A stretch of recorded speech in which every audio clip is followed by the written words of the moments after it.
Imagina el silencio absoluto, no el silencio de una habitación vacía, sino el silencio de la nada total. Sin espacio, sin tiempo, sin materia, sin energía, sin leyes físicas, sin posibilidad. Solo nada, para siempre. Eso es lo que debería existir según la lógica más simple. La nada es más simple que algo, requiere menos explicación, no necesita causa. Y sin embargo, en lugar de esa nada perfecta, existe un universo de 13.800 millones de años de antigüedad con 100.000 millones de galaxias, cada una con cientos de miles de millones de estrellas, y al menos un planeta donde surgió la vida, y en ese planeta al menos una especie capaz de hacerse esta pregunta. ¿Cómo es posible? ¿Por qué existe algo en lugar de nada? Hoy exploraremos las respuestas más profundas que la humanidad ha concebido. Si estas preguntas fundamentales despiertan tu curiosidad, suscríbete para más contenido revelador. Esta pregunta, aparentemente simple en su formulación, es en realidad la más profunda que una mente consciente puede hacer. No es una pregunta sobre cómo funciona el universo, no es una pregunta sobre qué contiene, no es una pregunta sobre su historia o su futuro. Es una pregunta sobre su existencia misma. Y es una pregunta que ha atormentado a filósofos, teólogos y científicos durante milenios sin que nadie haya podido dar una respuesta completamente satisfactoria.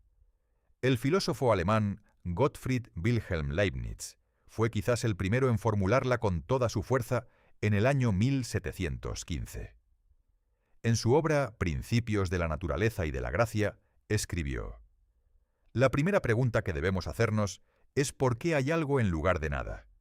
Pues la nada es más simple y más fácil que algo. Esta frase, escrita hace más de 300 años, sigue siendo la formulación más clara del problema. Leibniz tenía razón en algo fundamental. La nada es, en cierto sentido, la condición más simple que podemos imaginar. No requiere explicación.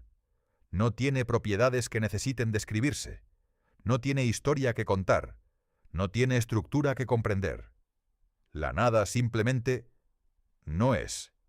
Y eso no requiere ninguna causa, ninguna razón, ninguna explicación.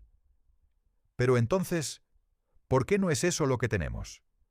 ¿Por qué en lugar de la simplicidad perfecta de la nada, tenemos la complejidad extraordinaria de un universo con galaxias, estrellas, planetas, vida y mentes capaces de hacer esta pregunta? Antes de explorar las respuestas modernas, es importante entender exactamente lo que estamos preguntando. Porque hay dos versiones de esta pregunta, y aunque parecen similares, son fundamentalmente diferentes. La primera versión es: ¿por qué existe este universo específico, con estas leyes físicas específicas, con estas condiciones iniciales específicas? Esta es la pregunta que la física puede intentar responder, al menos parcialmente.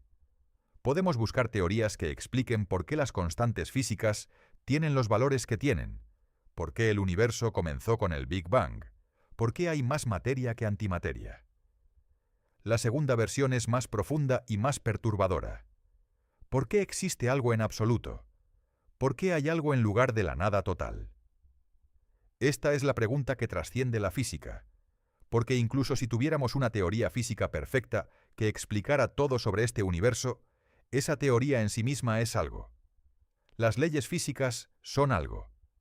Y podríamos preguntarnos, ¿por qué existen esas leyes en lugar de ninguna ley? Esta es la regresión infinita en el corazón de la pregunta. Cada respuesta que ofrecemos parece generar una nueva pregunta del mismo tipo. Si decimos que el universo fue creado por Dios, podemos preguntar, ¿por qué existe Dios en lugar de nada? Si decimos que el universo surgió de una fluctuación cuántica en el vacío, podemos preguntar, ¿por qué existe ese vacío cuántico con sus propiedades específicas en lugar de nada? Si decimos que el universo existe necesariamente por alguna razón lógica, podemos preguntar, ¿por qué existe esa lógica en lugar de nada? Parece que no importa cuán lejos empujemos la pregunta. Siempre queda un residuo inexplicable de existencia que requiere explicación. Es como intentar levantar el suelo mientras estás parado sobre él. Y sin embargo, los físicos y filósofos modernos han propuesto respuestas audaces y extraordinarias a esta pregunta. No todas son completamente satisfactorias y algunas son especulativas hasta el límite de lo que la ciencia puede verificar. Pero todas son fascinantes y cada una revela algo profundo sobre la naturaleza de la realidad. La primera y quizás más intuitiva respuesta es la religiosa. El universo existe porque fue creado por una entidad divina. Esta ha sido la respuesta dominante en la mayoría de las culturas humanas durante la mayor parte de la historia. Tiene una cierta lógica interna. Si todo necesita una causa, entonces el universo necesita una causa, y esa causa es Dios. Pero incluso dentro de esta respuesta, el problema no desaparece completamente. Si Dios existe necesariamente, si es un ser cuya no existencia es imposible por razones lógicas, entonces podríamos preguntar, ¿por qué esas razones lógicas? ¿Por qué hay lógica en lugar de nada? Y si Dios no existe necesariamente, si podría no haber existido, entonces hemos simplemente trasladado la pregunta un nivel hacia atrás. ¿Por qué existe Dios en lugar de nada? No estamos descartando la respuesta religiosa, que es profundamente significativa para muchas personas y tiene una larga historia de elaboración filosófica sofisticada. Estamos simplemente señalando que desde el punto de vista de la pregunta filosófica pura, no la resuelve completamente. Nos lleva a la misma pregunta en un nivel diferente. Entonces, ¿qué dicen los científicos? ¿Qué respuestas ha propuesto la física moderna a esta pregunta que ha desafiado a la humanidad durante milenios? La respuesta de la física comienza con algo que parece, a primera vista, igualmente paradójico: el vacío cuántico. Y resulta que el vacío, tal como lo entiende la física cuántica, no es en absoluto lo mismo que la nada. Cuando los físicos hablan del vacío, no se refieren a lo mismo que el sentido común sugiere. En la física clásica, el vacío es simplemente espacio vacío, una región donde no hay materia ni energía. Pero la mecánica cuántica, esa teoría extraordinariamente exitosa que describe el comportamiento de las partículas subatómicas, nos dice algo radicalmente diferente. El vacío no está vacío en absoluto. El principio de incertidumbre de Heisenberg, uno de los pilares fundamentales de la mecánica cuántica, establece que no puedes conocer simultáneamente con precisión perfecta ciertas parejas de propiedades físicas como la energía y el tiempo. Cuanto más precisamente conoces la energía de un sistema en un momento dado, menos precisamente puedes conocer cuándo tiene esa energía. Esta incertidumbre no es simplemente una limitación de nuestras herramientas de medición. Es una característica fundamental de la realidad a nivel cuántico. Y tiene una consecuencia extraordinaria. El vacío, incluso en su estado de menor energía posible, no puede tener exactamente cero energía. Si tuviera exactamente cero energía, violaríamos el principio de incertidumbre, porque conoceríamos con precisión perfecta tanto el valor de la energía como su variación en el tiempo. En consecuencia, el vacío cuántico está constantemente ebulliendo con lo que los físicos llaman partículas virtuales. Estas son pares de partículas y antipartículas que emergen espontáneamente de la nada, existen brevísimamente, y luego se aniquilan entre sí, devolviendo su energía al vacío. Este proceso ocurre continuamente, en todo el espacio, todo el tiempo. Esto no es especulación teórica. El efecto Casimir, demostrado experimentalmente en 1948, muestra directamente los efectos de estas partículas virtuales. Cuando colocas dos placas metálicas muy cerca una de la otra en el vacío, se ven atraídas entre sí por una fuerza que solo puede explicarse por la presencia de partículas virtuales. Las partículas con longitudes de onda demasiado largas para caber entre las placas son excluidas del espacio interior, creando una presión neta que empuja las placas una hacia la otra. El vacío, por lo tanto, está lleno de energía y actividad. No es nada, es algo. Y si el vacío es algo, entonces la pregunta se convierte en ¿podría el universo haber surgido de este vacío cuántico? Esta es precisamente la propuesta que el cosmólogo americano Alan Guth exploró en la década de 1980. Good es mejor conocido por desarrollar la teoría de la inflación cósmica, la idea de que el universo experimentó una expansión exponencialmente rápida en los primeros instantes después del Big Bang. Pero también contribuyó a pensar sobre cómo podría haber comenzado el universo. La idea central es seductoramente simple. Si el vacío cuántico puede producir partículas espontáneamente, ¿podría también producir universos? Bajo las condiciones extremas de energía que existían en el Big Bang, o quizás en un estado que precedió al Big Bang, una fluctuación cuántica del vacío podría haber creado una pequeña región de espacio con una densidad de energía enorme. Si esa región superó un cierto tamaño crítico, la inflación cósmica habría tomado el control, expandiéndola exponencialmente hasta convertirse en un universo completo. El físico Alexander Vilenkin llevó estas ideas más lejos. En 1982 propuso que el universo podría haber surgido literalmente de la nada a través de un proceso de tunelización cuántica. La tunelización cuántica es otro fenómeno cuántico bien establecido, donde una partícula atraviesa una barrera energética que clásicamente sería imposible de cruzar. Vilenkin propuso que el universo entero podría haber tuneleado hacia la existencia desde un estado de nada absoluta. Pero aquí está el problema filosófico crucial con estas propuestas. El vacío cuántico no es la nada. Es un estado físico con propiedades definidas, gobernado por las leyes de la mecánica cuántica. La tunelización cuántica requiere leyes cuánticas para funcionar. En otras palabras, estas explicaciones requieren que algo ya exista, es decir, las leyes de la física cuántica, para explicar cómo surgió el universo. Podemos preguntar legítimamente, ¿por qué existen las leyes de la mecánica cuántica? ¿Por qué hay mecánica cuántica en lugar de nada? Hemos empujado la pregunta un nivel hacia atrás, pero no la hemos eliminado. El físico Stephen Hawking, uno de los cosmólogos más brillantes del siglo XX, propuso una respuesta diferente en colaboración con el físico James Hartle. En 1983, desarrollaron lo que se conoce como el modelo sin frontera o propuesta de Hartle-Hawking. La idea central de este modelo es extraordinariamente elegante. Hawking argumentó que la pregunta ¿qué había antes del Big Bang? Es análoga a preguntar ¿qué hay al norte del Polo Norte? Es una pregunta que no tiene respuesta, no porque no sepamos la respuesta, sino porque la pregunta misma está mal formulada.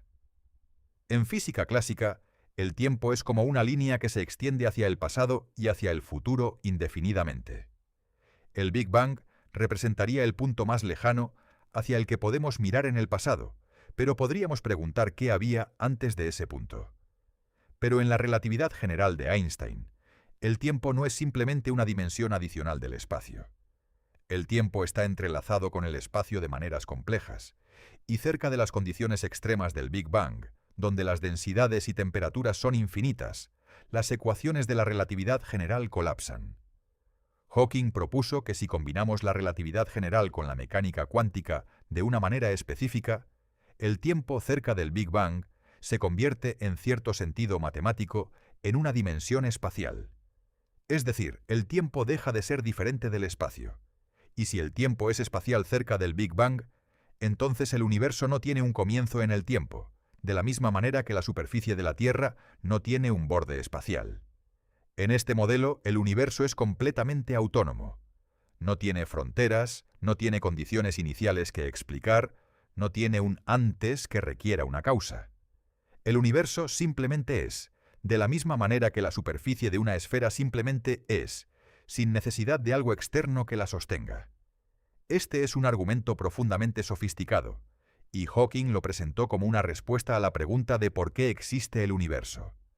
Su respuesta, en esencia, era que el universo no necesita una causa externa porque el tiempo mismo emerge del universo. No hubo un antes del universo en el que nada existiera y luego el universo comenzara. El tiempo comenzó con el universo, y por lo tanto la pregunta ¿qué causó el universo? Es tan mal formulada como ¿qué hay al norte del Polo Norte? Pero nuevamente, los críticos señalan que este modelo requiere las leyes de la física cuántica y la relatividad general para funcionar. ¿Por qué existen esas leyes? ¿Por qué hay matemáticas en lugar de nada? Aquí es donde algunas de las respuestas más audaces y controvertidas entran en juego.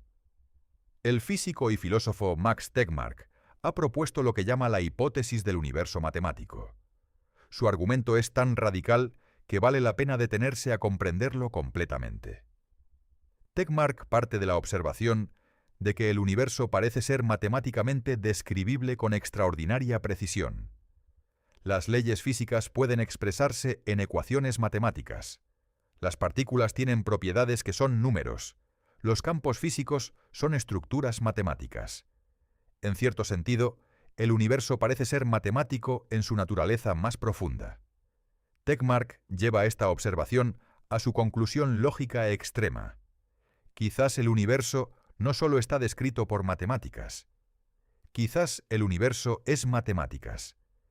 Quizás toda estructura matemática consistente existe como realidad física en algún sentido, y lo que llamamos nuestro universo es simplemente la estructura matemática en la que nos encontramos. Si esto es correcto, entonces la pregunta ¿por qué existe algo en lugar de nada? Tiene una respuesta sorprendente. Porque la nada misma es una estructura matemática, y todas las estructuras matemáticas existen. La nada existe, pero también existe todo lo demás. No hay ninguna razón especial por la que el universo existe, simplemente porque todo existe. Esta propuesta es extraordinariamente difícil de evaluar. ¿Qué significa decir que una estructura matemática existe si no hay nadie que la piense? ¿Existe el número 7 independientemente de cualquier mente que lo conciba? Estas son preguntas filosóficas profundas que no tienen respuestas fáciles. Pero la hipótesis del universo matemático de Tegmark tiene una virtud filosófica importante. Si todas las estructuras matemáticas existen, entonces no necesitamos explicar por qué existe esta en particular. La existencia de todo es de alguna manera más fácil de aceptar que la existencia de algo específico, porque no requiere selección entre alternativas. Una de las respuestas más fascinantes y controvertidas a la pregunta de por qué existe el universo proviene de una idea que ha ganado enorme tracción en la física teórica moderna: el multiverso. La idea de que nuestro universo no es el único, sino uno entre un número inmenso, quizás infinito, de universos que existen simultáneamente. El multiverso no es una sola teoría, sino una familia de ideas relacionadas que emergen de diferentes contextos en la física moderna. Hay al menos 4 versiones distintas del multiverso, cada una con sus propias bases teóricas y sus propias implicaciones filosóficas. La primera versión, quizás la más conservadora, es el multiverso del nivel 1. Si el universo es infinito en extensión espacial, y hay razones para creer que podría serlo, entonces en regiones suficientemente distantes de nosotros, más allá de nuestro horizonte observable, deben existir todas las configuraciones posibles de materia y energía. Esto significa que en algún lugar suficientemente lejano existe otra Tierra idéntica a la nuestra, con personas idénticas a nosotros teniendo exactamente estas mismas conversaciones. No es ciencia ficción, es la consecuencia matemática directa de un universo infinito con distribución aleatoria de materia. La segunda versión es el multiverso de la inflación eterna. La teoría de la inflación cósmica, que mencionamos antes, predice que el proceso de inflación, esa expansión exponencialmente rápida del universo temprano, podría ser eterna en su naturaleza. En lugar de ocurrir una sola vez y luego detenerse, la inflación podría continuar produciendo nuevas burbujas de espacio que se convierten en universos separados. Nuestro universo sería una de estas burbujas, formada cuando la inflación terminó en nuestra región particular del espacio. Pero otras regiones continúan inflando, produciendo constantemente nuevas burbujas con diferentes propiedades físicas. La tercera versión proviene de la mecánica cuántica. La interpretación de muchos mundos, propuesta por Hugh Everett en 1957, sugiere que cada vez que ocurre un evento cuántico con múltiples resultados posibles, el universo se divide en copias paralelas donde cada resultado se realiza. Cada decisión cuántica, desde el colapso de una función de onda hasta la desintegración de un átomo, crea nuevas ramificaciones de la realidad. En este marco existe un número astronómico, quizás infinito, de universos paralelos donde todas las historias posibles se desarrollan simultáneamente. La cuarta versión es la más especulativa y proviene de la teoría de cuerdas. Esta teoría, que intenta unificar la mecánica cuántica con la relatividad general, permite una cantidad descomunal de configuraciones posibles para las dimensiones extra del espacio. Los físicos estiman que hay algo así como 10 elevado a 500 configuraciones diferentes, cada una correspondiendo a un universo con diferentes constantes físicas, diferentes partículas fundamentales y diferentes leyes físicas. Este paisaje de universos posibles, combinado con la inflación eterna que los crea, constituye el llamado multiverso de la teoría de cuerdas. Pero, ¿cómo ayuda el multiverso a responder la pregunta de por qué existe algo en lugar de nada? Aquí es donde entra un principio poderoso y controvertido, el principio antrópico. El principio antrópico, en su forma más básica, simplemente afirma que las observaciones del universo deben ser compatibles con la existencia de los observadores que hacen esas observaciones. Esto parece casi tautológico, casi obviamente verdadero. Por supuesto que solo podemos observar universos que permiten nuestra existencia. Pero el principio antrópico adquiere poder explicativo real cuando se combina con el multiverso. Si existen infinitos universos con diferentes propiedades físicas, entonces la pregunta de por qué nuestro universo tiene exactamente las propiedades que tiene, las constantes físicas específicas que permiten la existencia de estrellas, planetas, química y vida, tiene una respuesta natural, porque solo en universos con estas propiedades pueden existir observadores que se pregunten por qué el universo tiene estas propiedades. Considera la constante cosmológica, esa misteriosa energía oscura que está causando que el universo se expanda a un ritmo acelerado. Su valor medido es extraordinariamente pequeño, aproximadamente 120 órdenes de magnitud más pequeño de lo que las teorías físicas predicen naturalmente. Esto es uno de los mayores misterios sin resolver en la física. ¿Por qué la constante cosmológica tiene este valor tan específico y tan pequeño? Si la constante cosmológica fuera mucho más grande de lo que es, el universo se habría expandido tan rápidamente que la materia nunca habría tenido tiempo de agruparse para formar galaxias, estrellas y planetas. Si fuera negativa y suficientemente grande, el universo habría colapsado rápidamente en el Big Crunch, antes de que pudiera surgir ninguna estructura compleja. El hecho de que la constante cosmológica tenga exactamente el valor que tiene, uno que permite la formación de estructuras cósmicas y la eventual aparición de la vida, podría ser explicado por el principio antrópico en un multiverso. En universos con valores diferentes de la constante cosmológica, no hay nadie que observe el universo. Solo en universos como el nuestro, con este valor específico, pueden surgir observadores.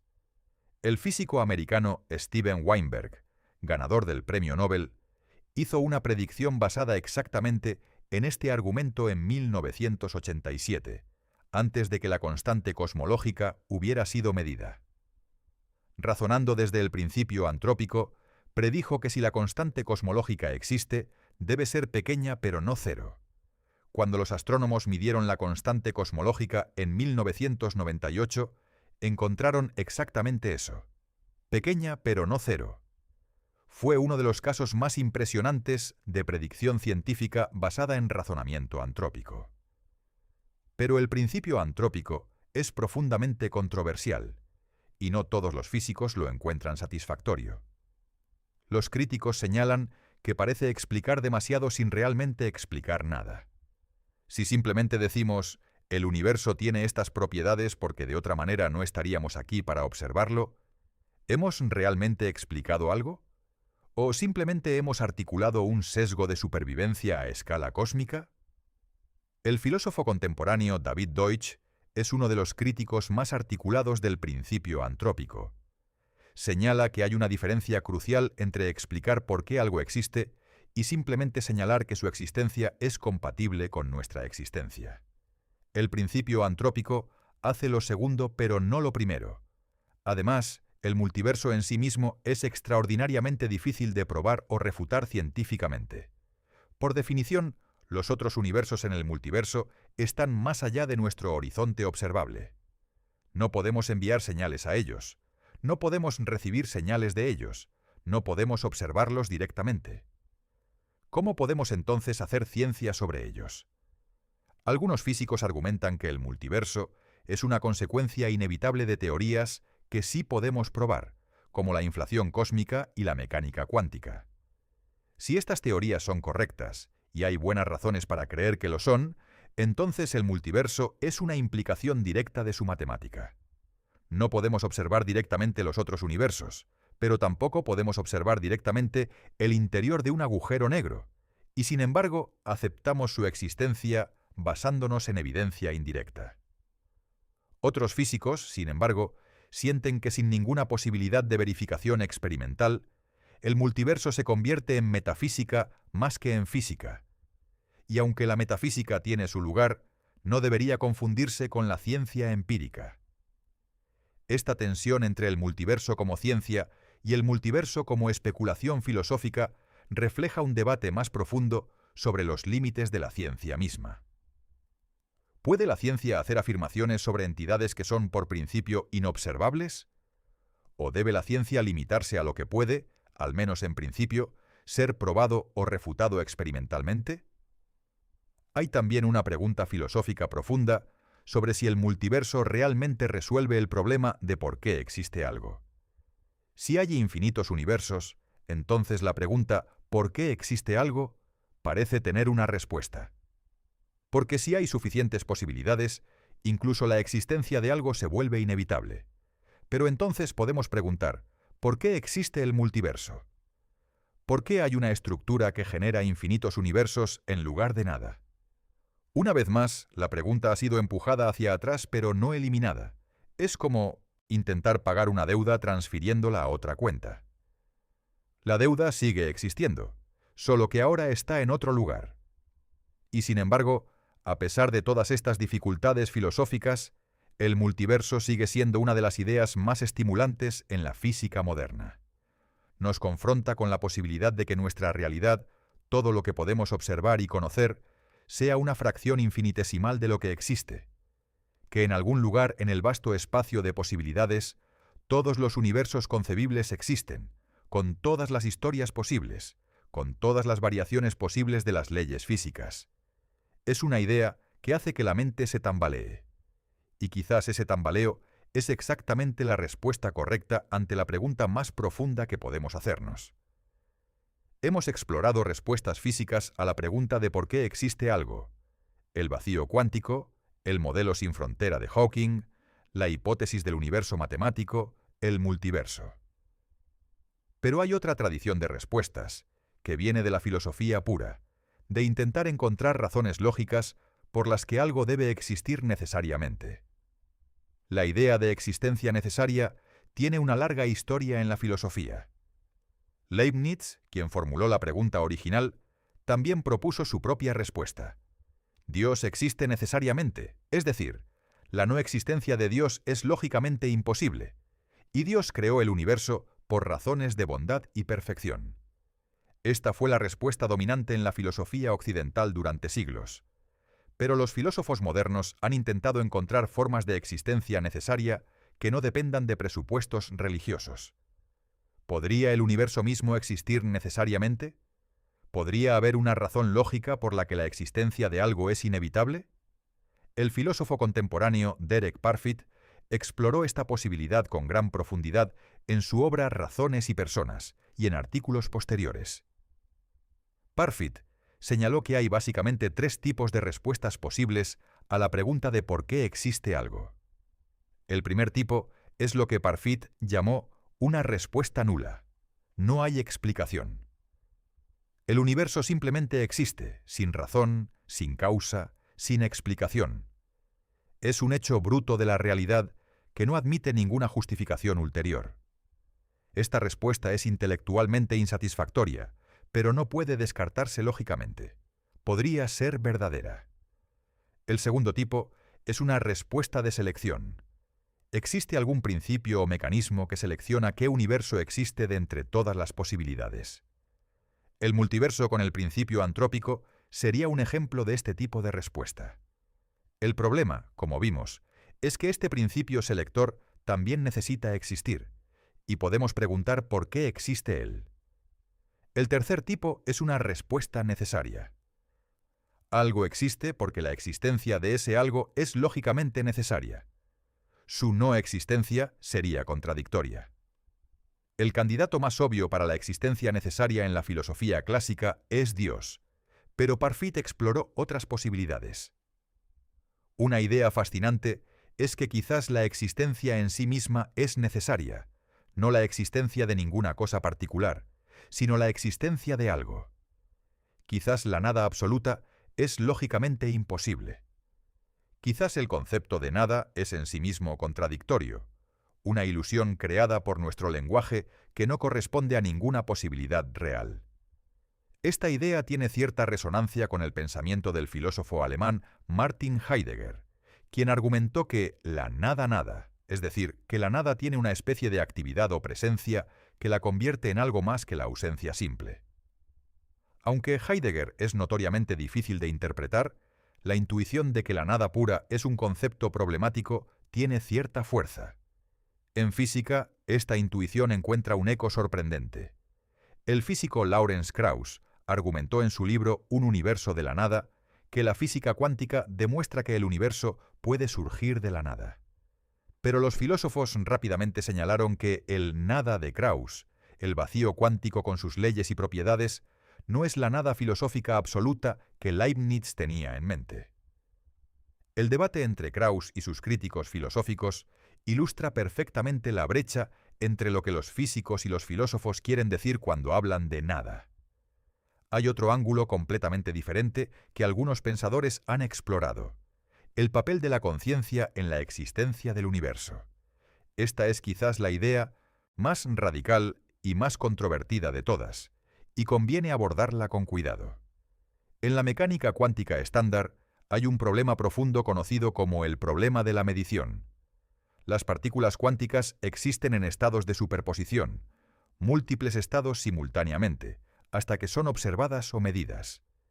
En ese momento, la función de onda colapsa y la partícula adquiere un valor definido. Pero, ¿qué constituye una medición? ¿Qué distingue un proceso físico ordinario de una medición que colapsa la función de onda?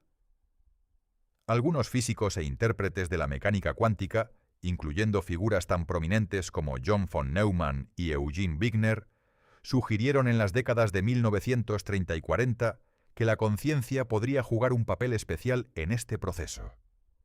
Que podría ser la conciencia la que colapsa las funciones de onda, que sin observadores conscientes el universo permanecería en un estado de superposición indefinida. Esta idea, conocida como la interpretación de von Neumann-Wigner, fue minoritaria incluso en su tiempo, y hoy es generalmente rechazada por los físicos. La mayoría prefiere interpretaciones que no requieren un papel especial para la conciencia, pero ha dado origen a variantes filosóficas más extremas que merecen mención. El físico John Wheeler propuso lo que llamó el universo participativo. En su visión, el universo no solo tiene observadores como espectadores pasivos, sino que los observadores son necesarios para que el universo adquiera existencia definida. Wheeler formuló esto con la imagen del universo como un diagrama de ojo que se observa a sí mismo. La conciencia no es simplemente un accidente tardío en la historia del universo, sino una característica constitutiva de la realidad.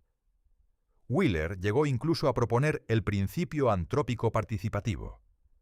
El universo debe ser tal que en algún momento produzca observadores, porque los observadores son necesarios para que el universo exista. Es una inversión radical de la perspectiva habitual. En lugar de que los observadores seamos un producto tardío de un universo que existía antes de nosotros, somos de alguna manera necesarios para la existencia del universo. Esta idea tiene ecos en ciertas tradiciones filosóficas orientales, particularmente en el budismo y el Vedanta hindú, que han argumentado durante milenios que la conciencia es fundamental para la realidad, que el mundo externo no puede existir independientemente de la conciencia que lo percibe. El filósofo contemporáneo Bernardo Kastrup ha desarrollado una versión sofisticada de esta idea que llama idealismo analítico. Kastrup argumenta que la conciencia es la única realidad fundamental, y que lo que llamamos el mundo físico es una manifestación o expresión de la conciencia universal. En esta visión, la pregunta ¿por qué existe algo? Tiene la respuesta. Porque la conciencia existe necesariamente, y todo lo demás es su expresión. Por supuesto, esto inmediatamente genera la pregunta ¿por qué existe la conciencia? Pero Kastrup argumenta que la conciencia podría ser el único tipo de cosa que puede existir necesariamente, porque es el único tipo de cosa cuya existencia es inmediatamente evidente desde el interior. Yo sé que soy consciente porque estoy consciente. Es el único hecho que no puede ser dudado, como Descartes reconoció hace 400 años con su famoso pienso, luego existo. Quizás la conciencia es el único candidato legítimo para la existencia necesaria, porque es el único tipo de existencia que se certifica a sí misma desde adentro. Hay también perspectivas que vienen de las matemáticas puras.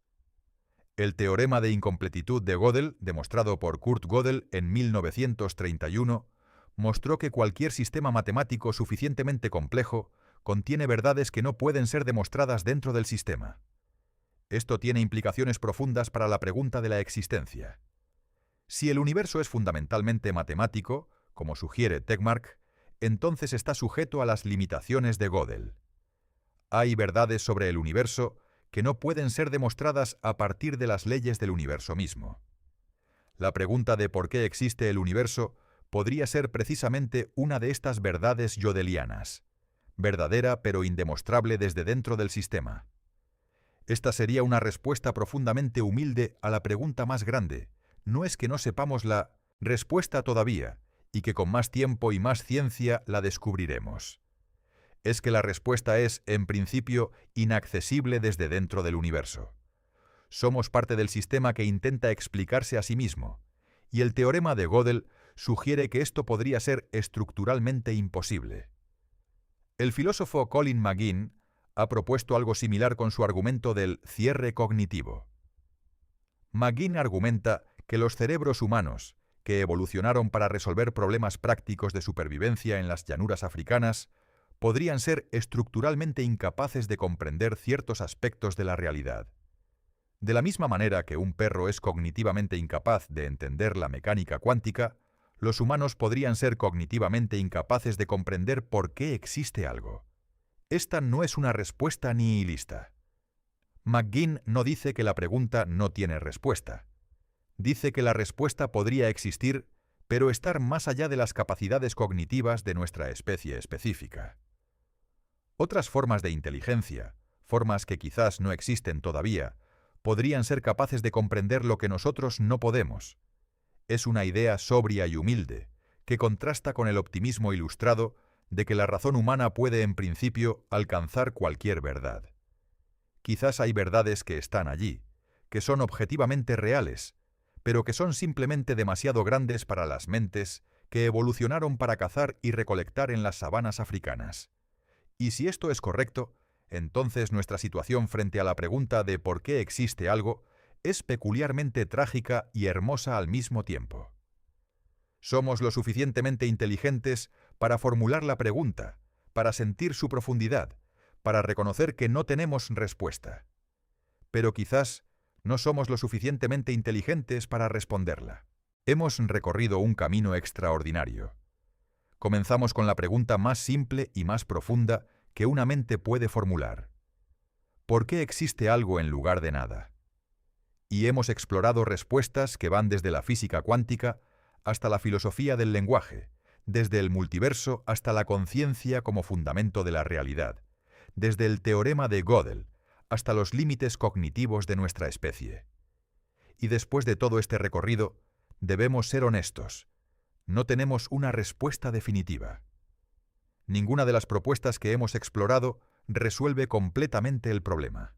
Cada una empuja la pregunta un nivel hacia atrás, o declara que la pregunta es mal formulada, o admite que la respuesta podría estar más allá de nuestra capacidad de comprensión. ¿Debería esto desanimarnos? ¿debería hacernos sentir que el ejercicio ha sido inútil? Creo que la respuesta es exactamente lo contrario. Y déjame explicarte por qué. Hay un tipo particular de preguntas que son extraordinariamente valiosas precisamente porque no tienen respuestas fáciles. Son las preguntas que nos obligan a pensar más profundamente, a cuestionar nuestros supuestos más básicos, a explorar los límites de lo que sabemos y lo que podemos saber. La pregunta de por qué existe algo es el ejemplo supremo de este tipo de preguntas. El filósofo Ludwig Wittgenstein, uno de los pensadores más influyentes del siglo XX, escribió en su Tractatus Logico Philosophicus: de lo que no se puede hablar hay que callar. Para Wittgenstein, la pregunta de por qué existe algo podría ser precisamente de este tipo. Una pregunta que está más allá del límite, de lo que el lenguaje puede articular significativamente, y por lo tanto más allá de lo que el pensamiento puede abordar coherentemente. Pero hay otra tradición filosófica, representada por pensadores como William James y John Dewey, que argumenta que incluso las preguntas que no podemos responder definitivamente tienen valor en la medida en que transforman nuestra manera de ver el mundo, enriquecen nuestra experiencia y nos hacen más sabios aunque no más informados. Contemplar la pregunta de por qué existe algo tiene exactamente este efecto transformador. Cuando realmente te detienes a considerar que el universo podría no haber existido, que hay algo profundamente contingente y sorprendente en la mera existencia de cualquier cosa, el mundo se vuelve de repente más extraño y más maravilloso de lo que era antes. Las cosas ordinarias adquieren una cualidad diferente. El café que bebes por la mañana, el sonido de la lluvia, el peso de una mano amiga, todos estos son milagros en el sentido más literal. Son partes de un universo que podría no haber existido y sin embargo existe. Cada momento de experiencia consciente es, en cierto sentido, un evento extraordinariamente improbable en un cosmos que no tenía ninguna obligación de producirlo. Esta perspectiva puede generar lo que el filósofo y psicólogo Abraham Maslow llamaba experiencias cumbre, momentos de asombro profundo donde la distinción entre el yo y el mundo parece disolverse temporalmente, donde se siente una conexión directa con algo más grande. Mirar las estrellas, escuchar una gran sinfonía, sostener en brazos a un recién nacido, estos son momentos que tocan algo fundamental en la experiencia humana. La pregunta de por qué existe algo intensifica estos momentos. Cuando miras el cielo nocturno y te preguntas por qué hay galaxias en lugar de nada, por qué hay luz viajando millones de años luz para llegar a tus ojos, por qué hay ojos capaces de verla y mentes capaces de asombrarse, el cielo nocturno se convierte en algo más que un espectáculo visual. Se convierte en un misterio vivo. Hay también una dimensión ética en esta pregunta que a menudo se pasa por alto. Si el universo podría no haber existido, si hay algo contingente y no garantizado en la existencia de cualquier cosa, entonces la existencia de seres conscientes, capaces de experimentar alegría y sufrimiento, amor y pérdida, belleza y horror, adquiere un peso moral particular. No somos el resultado inevitable de leyes físicas que inevitablemente producen conciencia. Somos, en cierto sentido, una de las pocas regiones del universo donde el cosmos se ha vuelto consciente de sí mismo. Y esa conciencia, esa capacidad de experimentar y de preguntarse, es algo que podría muy fácilmente no haber existido. Esta perspectiva puede transformar nuestra relación con otras personas. Si reconocemos que la existencia de cualquier ser consciente es algo extraordinario y no garantizado, que cada persona a nuestro alrededor es un milagro de complejidad y experiencia en un universo que podría haber sido solo vacío, entonces la indiferencia hacia el sufrimiento ajeno se vuelve más difícil de justificar. La empatía se vuelve una respuesta natural a la comprensión de lo que somos.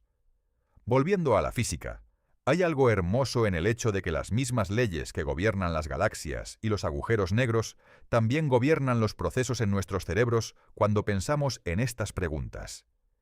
El universo que se pregunta por su propia existencia es un universo que ha alcanzado un nivel de complejidad y autorreferencia que desafía cualquier categorización simple. Somos, como dijo Carl Sagan, polvo de estrellas que se ha vuelto consciente de sí mismo. Pero podemos ir más allá. Somos polvo de estrellas que se pregunta por qué existe el polvo de estrellas, que busca en las profundidades de la física y la filosofía alguna respuesta a la pregunta más antigua de todas. Y el hecho de que no tengamos esa respuesta no significa que la búsqueda sea inútil. Cada teoría que desarrollamos, cada experimento que realizamos, cada argumento filosófico que construimos, nos acerca aunque sea un poco más a los límites de lo que podemos conocer.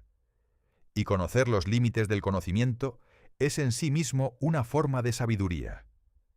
Los físicos del futuro, armados con teorías que aún no hemos concebido y experimentos que aún no podemos imaginar, podrían acercarse más a una respuesta. La teoría cuántica de la gravedad, que unificaría la mecánica cuántica con la relatividad general, podría revelar algo fundamental sobre la naturaleza del espacio, el tiempo y la existencia que hoy se nos escapa. El estudio de los primeros instantes del Big Bang, accesible a través de la radiación cósmica de fondo y las ondas gravitacionales primordiales, podría darnos pistas sobre qué, si algo, precedió al universo. O quizás, como sugiere McGinn, la respuesta está simplemente más allá de lo que mentes como las nuestras pueden alcanzar. Quizás somos como peces preguntándose qué hay fuera del agua, con las herramientas cognitivas perfectas para navegar nuestro entorno, pero estructuralmente incapaces de concebir lo que existe más allá de él. En cualquier caso, la pregunta seguirá siendo formulada. Mientras haya mentes conscientes en este universo, mientras haya seres capaces de asombrarse ante la mera existencia de las cosas, la pregunta de por qué existe algo en lugar de nada resonará. Es quizás la pregunta más humana de todas, la que mejor define lo que significa ser un ser pensante en un universo que no tenía ninguna obligación de producir seres pensantes. Y hay algo extraordinariamente bello en eso. El universo, en producir mentes capaces de preguntarse por su propia existencia, ha creado algo que trasciende la mera física. Ha creado el asombro. Y el asombro, aunque no sea una respuesta, es quizás el estado más apropiado ante un misterio tan profundo. La próxima vez que mires el cielo nocturno, la próxima vez que sientas el suelo bajo tus pies o el aire en tus pulmones, tómate un momento para considerar lo extraordinario de que algo exista, de que tú existas, de que haya un universo en el que esto sea posible. No tenemos la respuesta de por qué, pero tenemos la pregunta. Y tener la pregunta correcta es, a veces, más valioso que tener la respuesta equivocada. El universo existe. Tú existes. Y en ese simple hecho, hay suficiente misterio y maravilla para toda una vida de contemplación. Si este viaje por las fronteras del conocimiento humano te ha conmovido, si te ha hecho ver la realidad con nuevos ojos, si ha despertado en ti ese asombro fundamental ante la existencia de cualquier cosa, te invito a que te suscribas al canal. Porque hay innumerables preguntas como esta esperando ser exploradas, preguntas que nos llevan a los límites de lo que sabemos y nos recuerdan la vastedad de lo que aún no sabemos. Gracias por acompañarme en esta exploración de la pregunta más grande que una mente puede hacer. Hasta nuestro próximo encuentro con los misterios del cosmos y de la existencia.